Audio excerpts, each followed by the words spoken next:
Wow, ang linaw. Paano naging sobrang linaw to at ang linis? Ito natin ang next vlog natin para sa inyo guys.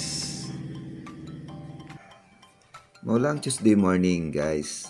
Ngayon pala sinubukan nating videohan tong paglilinis natin ng swimming pool. Ang una nating gagawin ay bababaran muna natin ito ng disinfectant chemical tulad ng mga chlorine and muriatic acid. Para lang guys, wag na wag po natin ipagsasabay ang paggamit nito o paghalo nitong dalawang chemical dahil pwede itong mag-react and mag-cause ng explosion dahil sa chemical reaction. Paalala lang po yun. Guys, para sa ating safety, di ba? Ngayon patuloy nating linisan ang ating swimming pool and continuous din ang pagpapaagos ng tubig para na rin malinis at maubos ang mga dumi. Dumi sa mga outlet at sa mga tubo nito. Kapag nababad mo ng 30 minutes to 1 hour, mas madali matanggal ang mga dumi at mga mancha sa gilid ng pool at sa mga tiles nito. Yan guys, patuloy lang tayo sa pagkuskus at paglinis ng mga tiles hanggang sa mga gilid para maubos ang mga tirang dumi.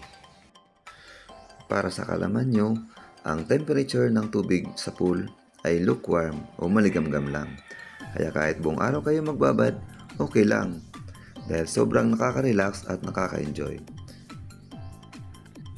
Malapit na tayong matapos guys. Ayun, nakita nyo naman sa bandang gilid, tuloy-tuloy ang agos ng tubig. Flowing po ito. Kaya kahit puno na, tuloy-tuloy pa din na umapaw ang tubig sa pool. O di ba? Kahit marami kayong naliligo, malinis pa din ito. May counting tips at kalaman nga pala ako guys dahil ang tubig natin dito sa Monbon ay sulfuric water. Ito nga pala ay nakakatulong para ma-relax ang ating mga muscles at ito talaga ang binabalik-balikan ng mga turista dito sa Monbon.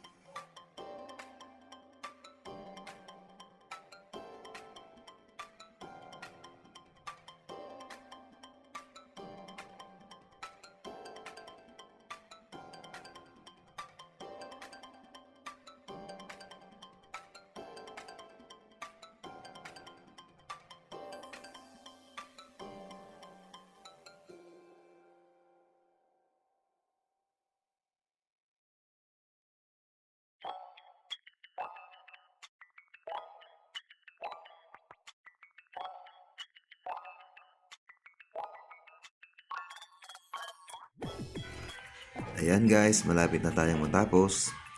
Ubus-ubusin na lang natin tong mga tirang dumi at patuloy natin ipag-flowing ang tubig. Pag malinis na yung umaagos na tubig, pati yung sa pool ay pwede natin tong takpan at hintayin mapuno.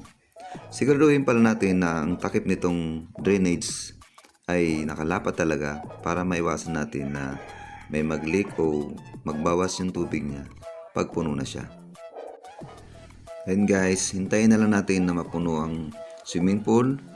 Ayan, ang linaw na at continuous na ang flowing ng tubig. And guys, umuulan pa at parang ang sarap ng maligo dahil yung ulan malamig pero yung tubig maligamgam. Ayan. Yan guys, malapit nang mapuno. Halos isang tiles na lang. So, tara na, sarap maligo.